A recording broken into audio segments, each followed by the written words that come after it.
Look around you. What do you see? Probably a lot of different things and a lot of different people. Even when you're around people your own age, you'll notice that everybody's different. Every young person grows and changes at a different rate, starting at different times. A lot of it is very hard to go through. Many times you'll feel awkward and self-conscious. But you know what else? You'll find out that there are some energizing changes just around the corner. You won't believe the changes you're going to see just around the corner. Just around the corner. We're going to like the people we're growing to be just around the corner. Just around the corner. Just around the corner.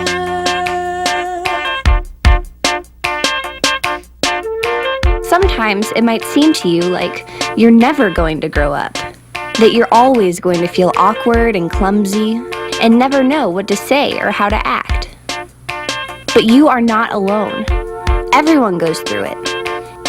And it all begins during puberty.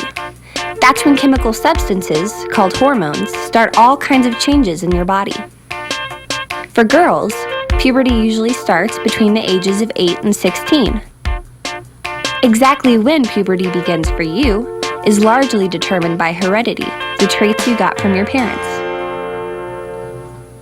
You can't hurry puberty, and you can't slow it down. When it does come, you'll find yourself changing from a girl to a young woman.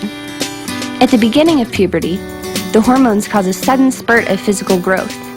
You'll grow taller and heavier, and your feet may grow rapidly.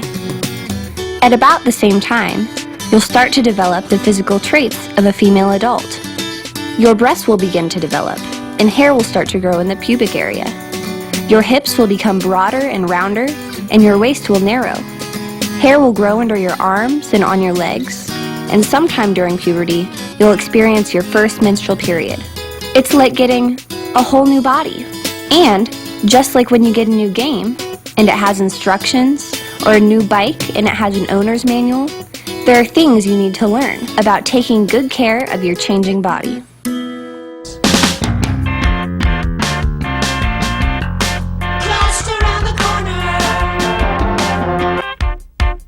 Sometimes, all that growing and changing can make you feel tired. Don't worry about being a little tired. It's completely natural. Just get plenty of sleep and listen to your body. When it says it's tired, give it a rest. There are some other ways you can take care of your body during puberty. Exercise is important. If you enjoy sports, that's great. Find a team that works for you. If sports aren't your thing, there are still a lot of fun ways to get exercise. Even taking a walk can give you the exercise you need. Just 60 minutes a day, at least 6 times a week, will make you feel better, look better, and have more energy. And in this electronic age, when people spend so much time watching screens every day, it's even more important to get outside and get your exercise. Pay attention to what you eat. It's a good idea to stay away from junk food. Try to eat healthful foods, including fresh fruits and vegetables. And breakfast truly is the most important meal of the day. One big problem is too much soda pop. Soft drinks are bad for your teeth, bad for your bones, and cause that sugar crash that makes you feel tired and grumpy. Drink more water, and skim milk too.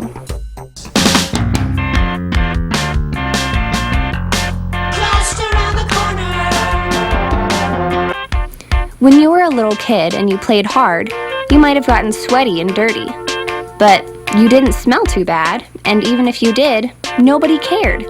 But you're older now, and your life is different. How you act, how you look, and yes, how you smell are very important in developing social skills in relationships. During puberty, sweat glands in your body become very active. Hormones cause your body to produce more oils. These oils can combine with sweat and bacteria to cause body odor. It's important to take a shower or a bath every day and to wear clean clothes. Many girls also start to use an underarm deodorant or antiperspirant during puberty. Sweating is natural. It is your body's way of cooling itself. Drinking lots of water will help replenish the fluids lost in sweating. Body odor is natural too, but that doesn't mean it is pleasant to other people. You'll discover that your oil glands will begin to produce more oil, particularly on your face. With the increase in oil, it's likely you'll have to deal with some blemishes, such as pimples and blackheads. The best way to fight blemishes is to keep your skin clean. Wash your face gently with a mild soap and water or cleanser at least twice a day. Keeping your hands clean and avoiding touching pimples will also help. Talk to your parent or school nurse about other ways to treat blemishes. And, of course, don't forget to brush your teeth in the morning and at night. And floss, too. Lots to remember, but all important. By the time you're around 16 or 17, you should be nearly finished with the physical changes of puberty. But remember, we're all individuals. Don't be concerned if your changes come before or after the changes your friends experience.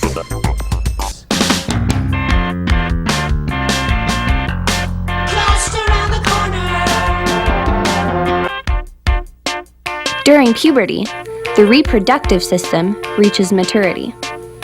The job of the reproductive system is to make new human beings. An important part of the reproductive system is the uterus, which is also called the womb.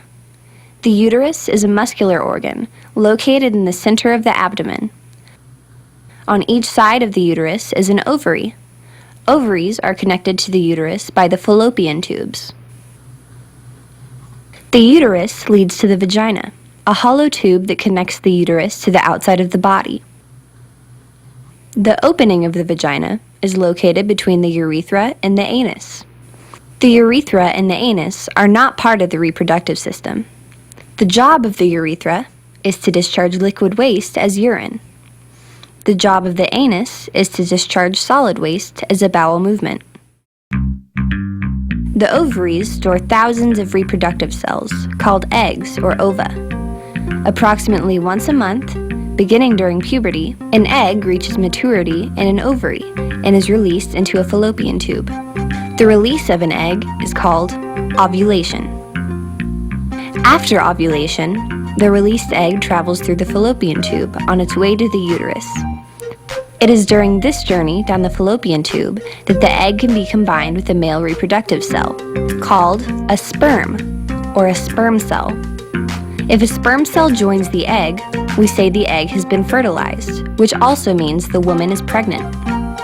During the month, the uterus has built up a soft lining of blood and tissue in preparation to receive a fertilized egg. A fertilized egg will attach itself to the wall of the uterus, where it will be protected and nourished as it grows into a baby.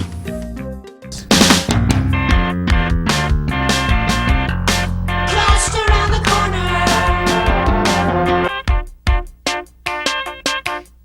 We talked about what happens when an egg is fertilized. Now it's time to discuss what happens when an egg is not fertilized.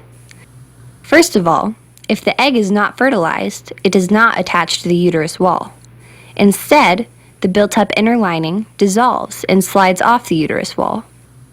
Then, over a period of 3 to 7 days, the blood and tissue from the lining and the egg flow out of the body through the vagina. At the same time, a new egg is maturing in an ovary, and the process begins again. This process is called menstruation, and the days during which it happens are called the menstrual period. At first, your menstrual period may not be regular, but eventually you can expect to menstruate for about 3 to 7 days every 26 to 32 days. Every girl is different, and every girl has her own cycle. These differences are normal. During menstruation, the flow of blood must be absorbed. Some girls use sanitary napkins, soft pads that attach to the inside of underwear with self-adhesive strips. Sanitary napkins are comfortable and they can't be seen through your clothing. Some girls use tampons to absorb the flow of menstrual blood. Instead of being worn like a pad, a tampon is placed inside the vagina. You should talk to your mother or another adult woman, such as a school nurse, about whether sanitary napkins or tampons are best for you. Whichever you choose, pads or tampons should be changed several times a day. The used pad or tampon should be wrapped in toilet tissue and placed in a special waste container in the restroom. Please remember, pads and tampons should never be flushed down the toilet. It's also a good idea to carry a pad or a tampon with you in case you start menstruating when you're away from home. Your menstrual period shouldn't prevent you from enjoying your usual activities, including most sports. If you choose to use a tampon, you can even go swimming. Physically, you should feel fine during your period, although you may have mild abdominal cramps. Usually, these cramps can be eased by a heating pad. Some light exercise might also help. A daily shower is also needed, especially during your menstrual period. During your period, or perhaps just before it begins, you may feel a little down. A touch of the blues seems to be normal for a lot of girls. But don't worry, the blues will pass very quickly. The beginning of menstruation is a normal and natural part of life. It's also a sign your reproductive system is maturing.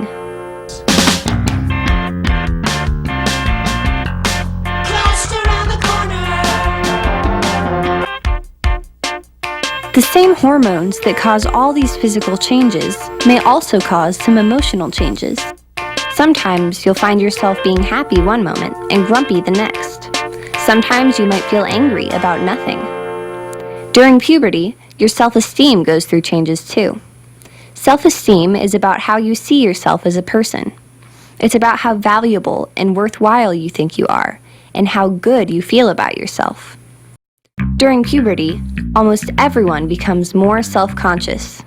Being self-conscious can be tough, especially when you think your hands or feet are too big, or you keep getting tangled up in your own arms and legs. Getting used to your growing body can take some time. But being self-conscious can also mean getting to know yourself better. Get to know the things you are good at, the things that can make you happy, and the things you can do to make other people happy. Puberty is a time to dream, to set goals, to practice and try new skills. Some of those skills may be new talents and abilities that you never knew you had.